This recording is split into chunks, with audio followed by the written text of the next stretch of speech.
ఏందో ఏమో ఈ విమానాలు చేయబట్టి గాలి మోటార్లు ఎక్కుదామంటేనే గుండెలు అల్లమంటలు పుడుతున్నాయి.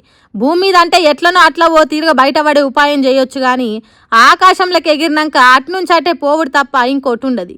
అందుకే ఓ దేశం నుంచి ఇంకో దేశానికి ప్రయాణం చేసేటానికి గాలి మోటార్లు కాకుండా ఇంకేదన్నా సాధనం ఉంటే మంచిగా ఉండని అనుకునే కాడికి వచ్చింది ఏ వారం. చూసిండ్రా విమానం ఆకాశంలోకి ఎగిరినాక ఆ మంటలు ఎట్లొస్తున్నాయో అది చూసి లోపటున్నోళ్లకు ఎట్లుంటది, కపాలం పలిగినంత కథ అవుతుంది. అదే ఆఖరి శ్వాస అన్నంత భయం కలుగుతుంది. అగో అట్లనే అయింది అమెరికన్ ఎయిర్లైన్స్ లో ప్రయాణం చేస్తున్నోళ్లకు. మంటలు చూసిన వెంటనే లాస్ వేగాస్ ఎయిర్పోర్ట్లో దింపిండ్రట. అప్పుడు గాని అమ్మయ్య బతికిపోయినాం రా అని గట్టిగా గాలి పీల్చుకున్నారట. అక్కడ అట్లుంటే మన దేశంలో చూడుండ్రు ఏమైందో. గాలి మోటార్ ఎక్కిన ప్రయాణికుడు ఎవరో కిటికీల నుంచి చూస్తే విమానం రెక్కలల్లా పిట్ట కూడా ఉన్నదట.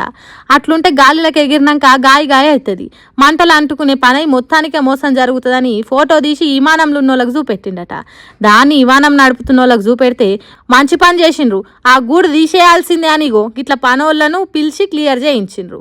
అందుకే విమానం 3 గంటలు ఆలస్యంగా బయలుదేరిందట. 3 గంటలు కాదు 3 రోజులు ఆలస్యమైన మంచిదే కానీ విమానం మంచి కండిషన్లు ఉన్నాకనే ప్రయాణం మొదలు పెట్టాలని అంటున్నారట విమానాలు ఎక్కేటోళ్ళు. ఏందో ఏమో ఈ గాలి మోటార్లు సతాయించుడు ఎప్పుడు ఏం జరుగుతుందో తెలియకుండా చేస్తున్నాయని అంటుర్రు.